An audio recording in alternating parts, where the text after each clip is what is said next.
MBBS ના સ્ટુડન્ટ્સની સંખ્યા 150થી વધીને 250 થઈ અને છેલ્લા 5 વર્ષમાં પોસ્ટ ગ્રેજ્યુએશનની સંખ્યા 130થી વધીને લગભગ 250 થઈ. એટલે લગભગ 100 સીટ પોસ્ટ ગ્રેજ્યુએટમાં પણ વધારા થયા છે, જેને લીધે બધી સુવિધાઓ હોસ્પિટલમાં વધારે સારી રીતે મળે છે. અને હું ગાયનેકોલોજિસ્ટ છું, ગાયનેકોલોજી વિભાગની પ્રાધ્યાપક અને વડા છું. કેન્દ્રીય સરકાર જેટલી બધી સ્કીમ લાવે છે એ સ્કીમની અમલીકરણ અહીંયા બહુ સરળતાથી થઈ જાય છે.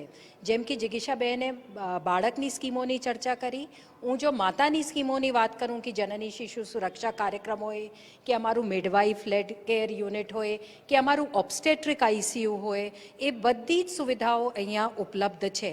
અને ગુજરાતના જ નહીં, ગુજરાતની બહારના રાજ્યના, દાખલા તરીકે મહારાષ્ટ્રના રાજ્યના, ઉત્તર પ્રદેશ, ઓરિસ્સાથી પણ દર્દી અહીંયા આવીને સેવાઓ પ્રાપ્ત કરે છે. તો અમારી તો ઈચ્છા છે કે એ છત્રછાયા બની રહે.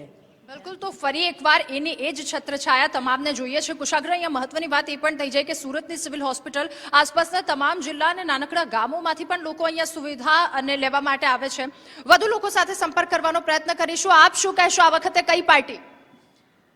છેલ્લા 10 વર્ષના રિઝલ્ટ અને અત્યારનો માહોલ જોતા તો એવું જ લાગે છે, અને જે વિકાસના કામ થઈ રહ્યા છે એ ઉપરથી તો એવું જ લાગે છે કે ભાજપ જ આવશે. ડોક્ટર્સ પણ કહી રહ્યા છે કે આ વખતે તેઓ ફરી ભાજપને લાવવાના મૂડમાં છે. જી, આપનું નામ? ડૉક્ટર હિરલ સોલંકી. ડોક્ટર, કોને ઈચ્છી રહ્યા છો, કઈ પાર્ટી આ વખતે આવશે? લાસ્ટ જે યર્સના જે બદલાવ ને બધું એ ઉપરથી આપણે જોઈએ તો ઓબ્વિયસલી ભાજપ આવી શકે. ઠીક છે, કોઈ એવો પ્રશ્ન કે જે આપ ઈચ્છી રહ્યા છો કે કંઈક બદલાવ આવે, કોઈ એવી યોજના લોકો માટે સુખાકારીની હોય? मैं साउथ इंडियन हूँ, मुझे गुजराती है. ઓકે, ઠીક છે. આપ જે પ્રકારે વાત કરી રહ્યા છે, લોકો કહી રહ્યા છે અલગ અલગ રીતે, આપને એ પૂછવું છે કે આ યોજનાઓ તો લોકો સુધી પહોંચી જ ગઈ છે, પરંતુ યોજનાઓ પહોંચ્યા બાદ હજુ પણ એવા કોઈ પડતર પ્રશ્નો કે જે આપ ઈચ્છો છો જેનો જલ્દીથી નિકાલ આવે? હાલ અમારી જે બિલ્ડિંગ છે એ જ્યારે તાત્કાલિક ચાલુ થઈ જાય તો બધા પેશન્ટ્સમાં, દર્દીઓ માટે મદદરૂપ રહેશે. બિલકુલ. બીજી યોજનાઓ વિશે આપ જાણો?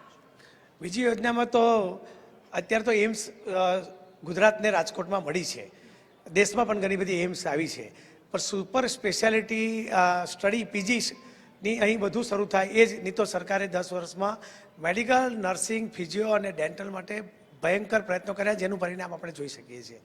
તો ભાજપ જ સવાલ જ નથી.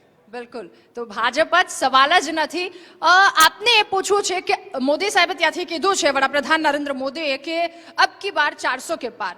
શું 400 સીટ આવશે ખરી એમને? આવશે. બિલકુલ, હામાં જવાબ આવી રહ્યો છે. ફરી એકવાર સૌને એક સાથે પૂછવા માંગુ છું કે શું લાગી રહ્યું છે, કઈ પાર્ટી આ વખતે?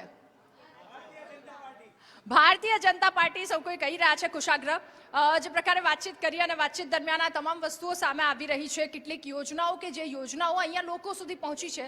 ડોક્ટર સાથે વાતચીત કરી. ગુજરાત ફર્સ્ટનો લાઈવ સ્ટુડિયો અત્યારે સિવિલ હોસ્પિટલમાં છે અને ડોક્ટર સાથે વાતચીત કરી તમામ એવી સુવિધાઓ. અને મહત્વની વાત એ પણ થઈ જાય છે કે આ સુરતની સિવિલ હોસ્પિટલ આસપાસના તમામ ક્ષેત્રમાંથી અહીંયા દર્દીઓ આવે છે. અને કેટલાક લોકોએ કીધું કે ન માત્ર અહીંયા સુરતના લોકો, આસપાસના તમામ જિલ્લાના લોકો, પરંતુ અલગ અલગ જગ્યા પરથી પણ લોકો અહીંયા આવે છે અને સારવાર લે છે. એટલે કે જે પ્રકારની સારવાર આપવામાં આવે છે, સારવારમાં સુધારો તો પણ થયો છે, પરંતુ સાથે સાથે આ જે અદ્યતન બિલ્ડિંગ આપ જોઈ રહ્યા છો એ બિલ્ડિંગ કુશાગ્ર, એના કારણે લોકોની સુખાકારી પણ વધી છે. અને સાથે સાથે જે પ્રકારે લોકોની જે વાત કરવામાં આવે કે જે ટ્રીટમેન્ટ મેડિકલ જોઈએ, ઇમરજન્સી, આ બધી જ વસ્તુ તેમને સરળતાથી મળી જાય છે. કુશાગ્ર, આભાર રાધા માહિતી બદલ. તો જે રીતના હાલ કહી શકાય કે અનેક વાર આ રીતે જે સુવિધાઓ સજ્જ થઈ છે ને તેને લઈને લોકો ઈચ્છી રહ્યા છે કે ફરીથી આ પુનરાવર્તન થવું જોઈએ અને અનેક યોજનાઓના લાભ લોકો લેતા થયા છે. તેને કારણે જ ક્યાંક લોકો છે તે ભાજપની સરકાર પુનરાવર્તિત થાય તેવું ત્યાંના તબીબોએ તો જણાવ્યું, પરંતુ આ